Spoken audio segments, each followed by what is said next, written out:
verdad ayuda a sanarla. Esclarecer el por qué pasaron las cosas. Pueden cesar todo ese sufrimiento. No podemos seguir negando lo que ocurrió en el país. Desde esa Colombia profunda que tanto buscamos. La Comisión de la Verdad presenta La Verdad en Voz Alta. Hablemos a fondo con las víctimas del conflicto armado interno en Colombia.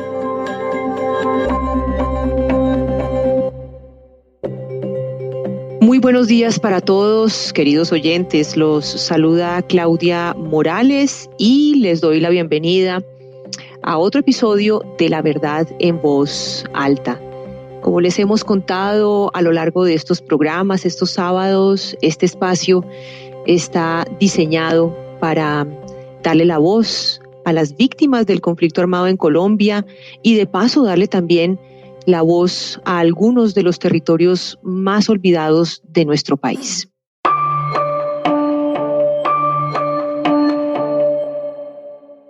Nuestro invitado hoy es Eduardo Bejarano, hijo de quien fue economista, profesor y consejero de paz Jesús Antonio Bejarano Ávila, asesinado el 15 de septiembre de 1999 en las instalaciones de la Universidad Nacional, donde daba clases de economía. Bienvenido, Eduardo, a La Verdad en Voz Alta y muchas gracias por aceptar nuestra invitación. Hola, Claudia. Muchas gracias por la invitación y pues complacido de estar acá y de tocar estos temas tan relevantes para el país. Antes de empezar con las preguntas, Eduardo, quiero simplemente presentar mi sentimiento de solidaridad y reiterar la gratitud de este equipo que hace La Verdad en Voz Alta, porque sabemos que estos son días en los que se remueven muchas emociones y entregar un pedacito del tiempo de la vida para estar con nosotros es realmente muy valioso. De verdad, muchas gracias. Bueno, sí, así es, porque realmente pues con toda esta noticia y lo que ha sucedido esta semana es devolver un poco la película a ese 15 de septiembre del 99 y empezar a hacer todas las preguntas que desde ese entonces hasta ahora han pasado por mi mente. Exacto, y es por allí por donde vamos a empezar, Eduardo, esta entrevista, porque exactamente fue esta semana cuando las FARC decidieron asumir la responsabilidad de 6 homicidios, entre ellos el de su padre, y los asesinatos de Álvaro Gómez Hurtado, del general Fernando Landazábal, del diputado Pablo Emilio Guarín, y también admitieron su participación en los crímenes de los guerrilleros José Fedor Rey y Hernando Pizarro. Así que han pasado 21 años desde el homicidio de Jesús Bejarano y quisiera preguntarle, Eduardo, ¿cómo recibe este reconocimiento que hicieron las FARC? Pues yo lo recibo con varios sentimientos y con varias emociones ligadas a esto. Uno, con una luz de esperanza, porque en 21 años yo no he recibido ninguna respuesta de la justicia ordinaria. Ni mi familia ni yo hemos tenido ningún tipo de respuesta concreta ni nada que se le parezca. Entonces yo espero que con este paso que dan las FARC, pues se aclare este episodio, se le aclare a la familia, al país, al mundo académico, pero también que se haga justicia. Entonces, por ese lado lo recibo con un poco de esperanza, con ese sentimiento de que finalmente vamos a ver algo de justicia de verdad. Pero por otro lado también, pues lo recibo con algo de reserva, porque claramente esta carta que envían las FARC a la JEP también supone no solamente que manifiesten eso ahí, sino que posteriormente en la JEP tengan que entregar y mostrar y contrastar todas las evidencias que tienen para soportar esta afirmación que han hecho, porque simplemente afirmarlo en una carta no es suficiente. Tendrán entonces que demostrarlo con evidencias contundentes y concretas que le permitan a la JEP valorar todo eso y concluir si fueron efectivamente ellos o si no lo fueron. Eso me lleva a recordar una entrevista que dio Carlos Antonio Lozada, senador del partido FARC, a Colombia 2020 del Espectador, en la que la periodista Gloria Castrillón preguntó puntualmente por lo que pasó con Jesús Antonio Bejarano y Lozada contestó, abro comillas, en el caso de Bejarano fue otra estructura de la que no puedo aportar detalles. En Bogotá había distintas estructuras. La red urbana Antonio Nariño era la que tenía asiento, pero esas otras comisiones no estaban bajo mis órdenes, cierro comillas. Cuando Lozada habla de otras estructuras es porque él dijo en la entrevista que la red urbana Antonio Nariño, de la cual él era el comandante, Lozada, fue la responsable del magnicidio de Álvaro Gómez y del general Fernando Landazábal. Pero fue muy esquivo con el tema de su padre, de Jesús Antonio Bejarano. Estaba hablando hace un momento usted de la justicia y de 21 años que han pasado sin que haya ningún tipo de acercamiento a un mínimo de justicia. Pero cuando pensamos en detalles, y hago, por ejemplo, referencia a esta entrevista que dio Lozada, ¿esos detalles para usted serían importantes? Claro que son importantes, porque fíjese que yo leí la misma entrevista en El Espectador y yo la leía y dije, bueno, ya voy a llegar a la parte de mi papá. O sea, la leía con cierto nerviosismo. Claro. Pero cuando llego ahí me encuentro eso de que no, eso fue otro combo de las FARC el que estuvo en ese tema. Entonces ahí empiezan a surgir las dudas de entonces qué estructura sería, quién dio la orden. Todos esos detalles son importantes porque por más doloroso que sea reconstruir un episodio de dolor y muerte como este, pero son episodios o son detalles que permiten también avanzar en un proceso de sanar estas heridas y todo eso y contarle al país una verdad histórica. Entonces, pues esos detalles son importantes, digamos, no tanto los logísticos y los de cómo se llevó a cabo y quién fue el autor material. Digamos, ojalá eso salga. Pero ¿sabe cuál es el detalle que más me importa a mí conocer y entender desde la perspectiva de ellos, como que ya lo reconocieron, al menos pues, sin las pruebas, pero ya lo reconocieron, es qué los llevó a tomar esa decisión o a dar esa orden? ¿Cuál fue la motivación? Si fue porque mi papá tenía algunas posiciones o una perspectiva específica sobre el proceso de paz, específicamente el que estaba gestándose en ese momento en el gobierno de Pastrana, el tema del Caguán, etcétera, etcétera. Si fue eso o fue por haber pasado por la SAC, a quien las FARC denominaban ser una organización ligada a la derecha del país. Bueno, o sea, son las dudas que nos surgen. Entonces, ahí sí creo que la verdad también está en los detalles. Estoy totalmente de acuerdo. Ahora, la verdad para pasar la página, la verdad para reconciliarse, la verdad para tener paz en el corazón, para tener paz en la vida, es lo que uno siempre supone que puede ser o siempre no. Es lo que podría ser parte del pensamiento de una víctima que ha sufrido la violencia, como usted, a partir del asesinato de su padre. Pero quiero preguntarle si estos días usted ha estado pensando en eso, en esa verdad que tal vez usted está esperando que llegue con esto que ocurrió con las FARC y que tal vez podría tranquilizar su corazón. ¿La verdad usted cree que en su vida sí puede reparar?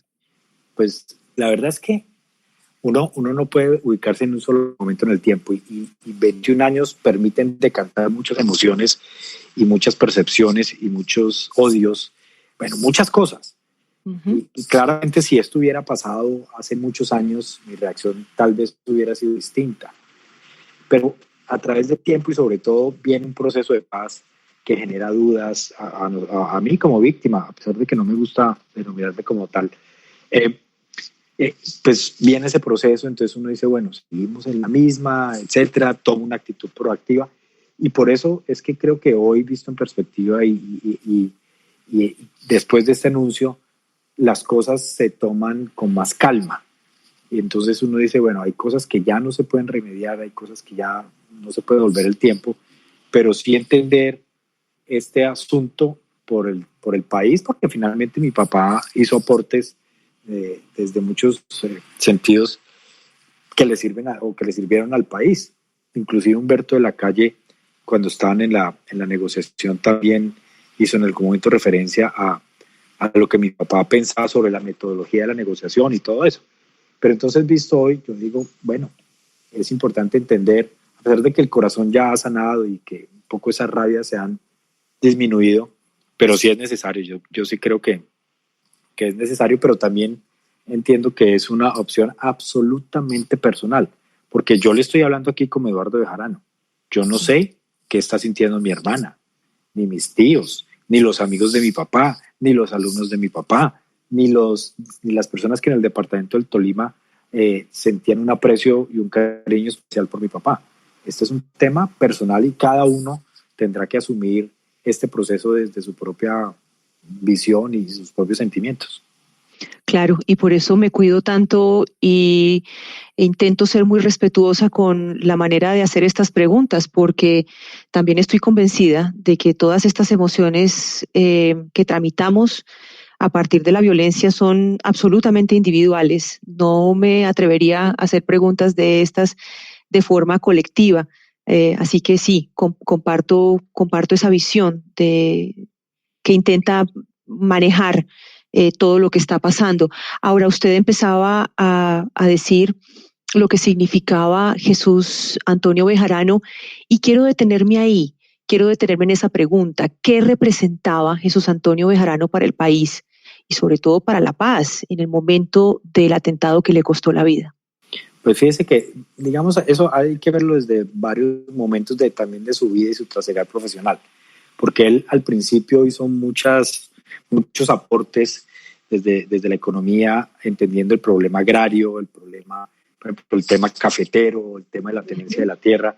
Cuando estuvo en la SAC, antes de estar en la SAC, él escribió para la SAC un libro que se llama Economía y Poder, que mostraba un poco esas relaciones entre el poder y la tenencia de la tierra. Bueno, una serie de cosas que después enlaza con el tema de la paz.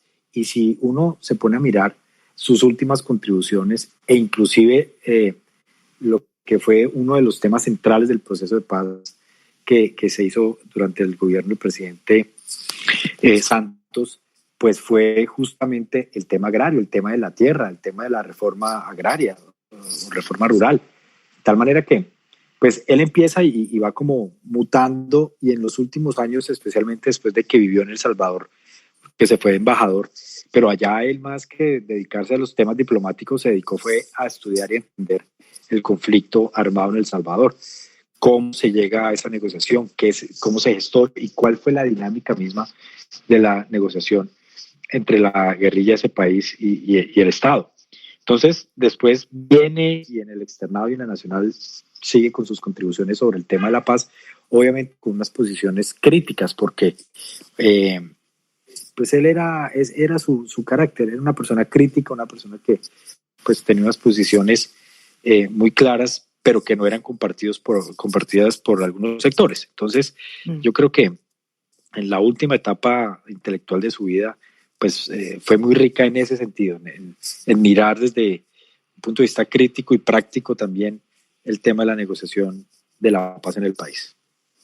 Eso me permite recordar lo que en su momento el profesor Germán Valencia hablaba precisamente sobre la tragedia, la violencia que ha rodeado a personajes de la talla de su padre. Y él, por ejemplo, decía que en el campus, o recordaba más bien que en el campus de la Universidad de Antioquia, el profesor Hernán Henao Delgado fue asesinado el 4 de mayo de 1999, 4 meses antes del asesinato de Jesús Bejarano. Y 1 año y 3 meses antes, otro gran profesor de la Universidad Nacional, Eduardo Maña Mendoza, también fue asesinado. Y estaba pensando en eso por el asesinato la semana pasada del profesor de la Universidad de Antioquia, Campo Elías Galindo, un hombre que dedicó gran parte de su vida a la docencia, a la lucha política, estudiantil y sindical.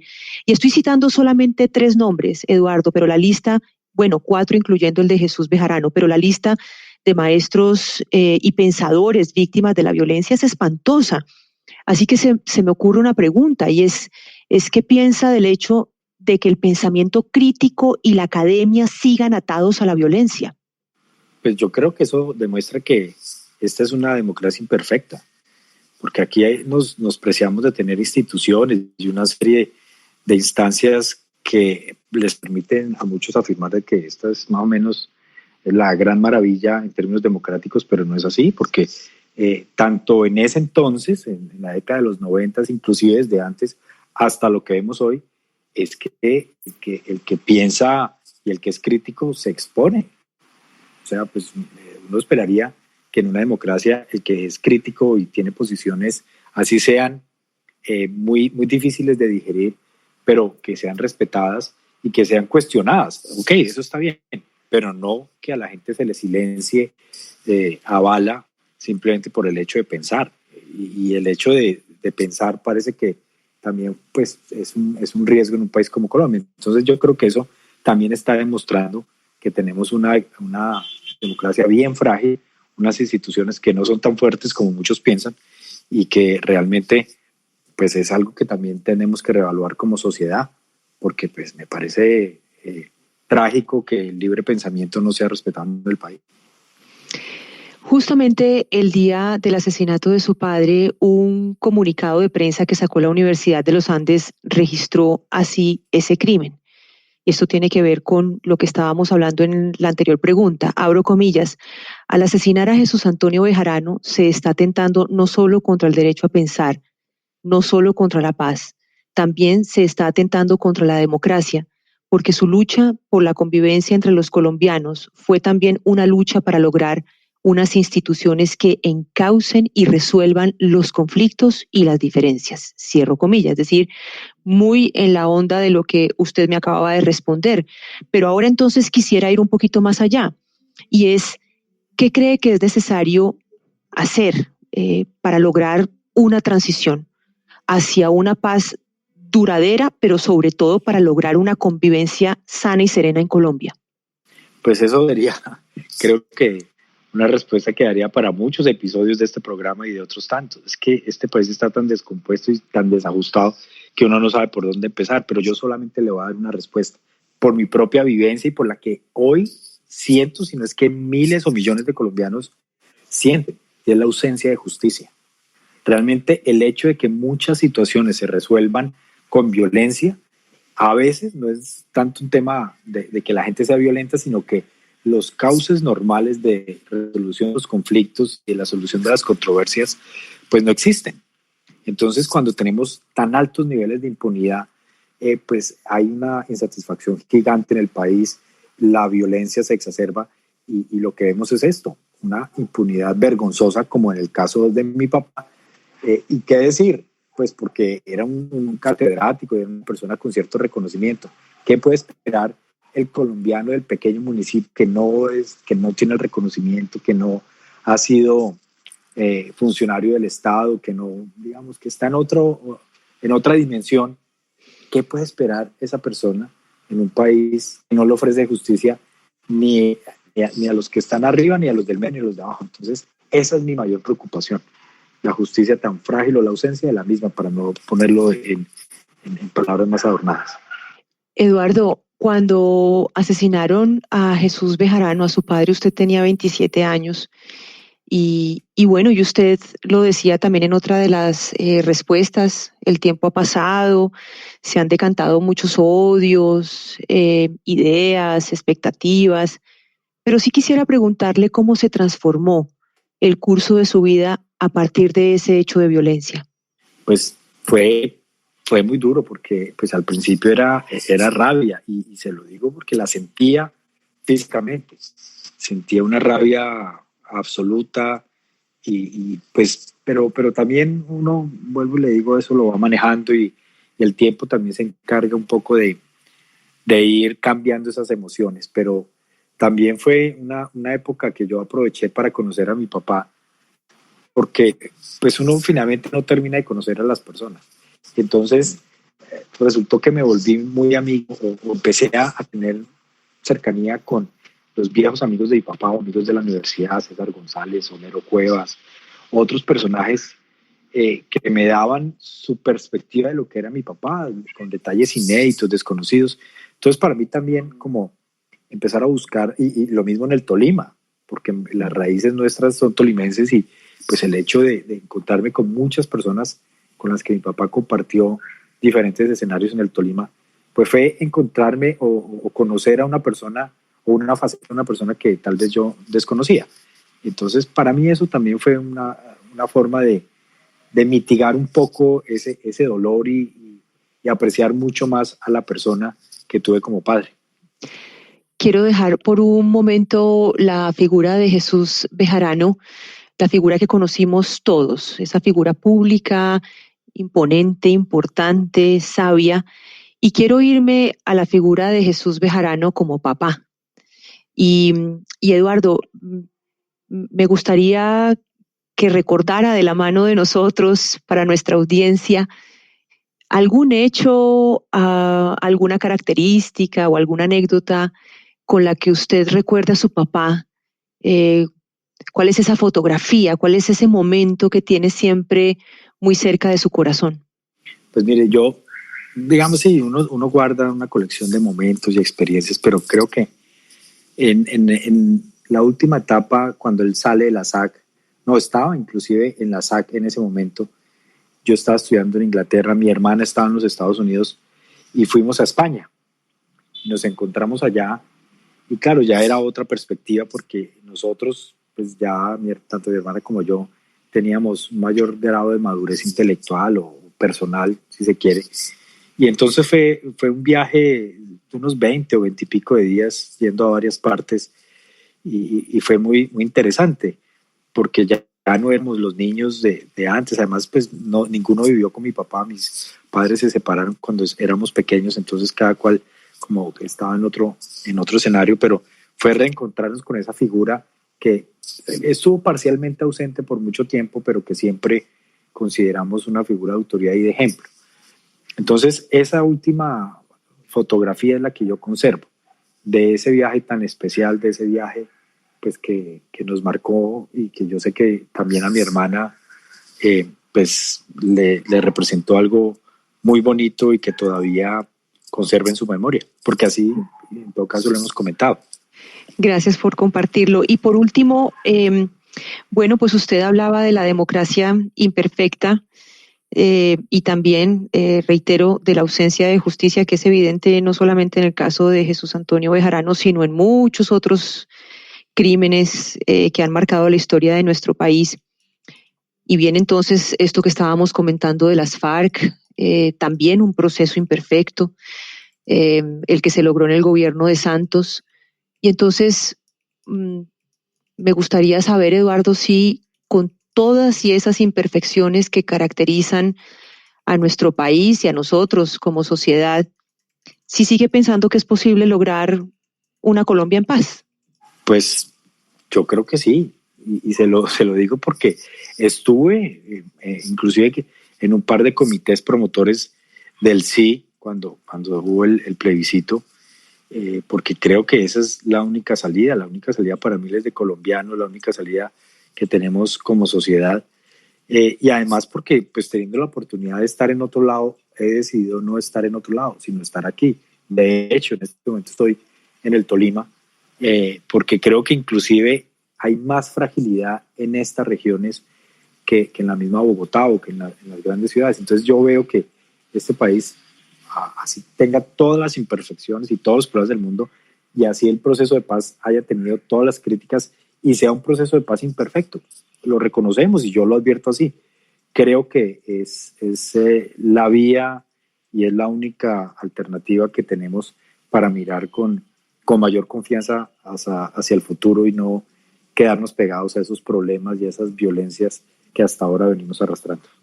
Me encanta eso último que ha dicho, porque nosotros desde este espacio somos unos convencidos de la necesidad que tenemos por visibilizar las regiones, los territorios y trabajar por ellos. Y eso es parte del objetivo de este programa, darle voz a las víctimas de todo el país, y eso implica también darle voz a los territorios.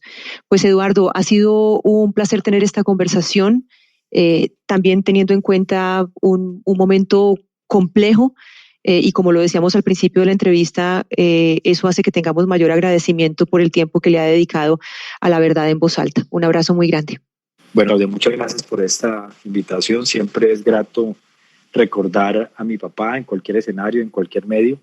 Y yo espero pues que en verdad esta carta de las FARC sirva para empezar a construir la verdad en el caso de mi papá, por lo menos.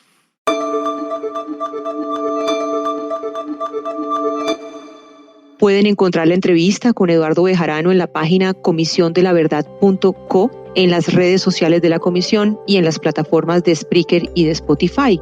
La memoria de las víctimas y su urgente exigencia de verdad tiene en este momento la máxima atención, y junto con ellas la sociedad está reconociendo también la necesidad de no repetición. Los espero el próximo sábado a las 11 en punto de la mañana. Que tengan un feliz fin de semana. Un abrazo.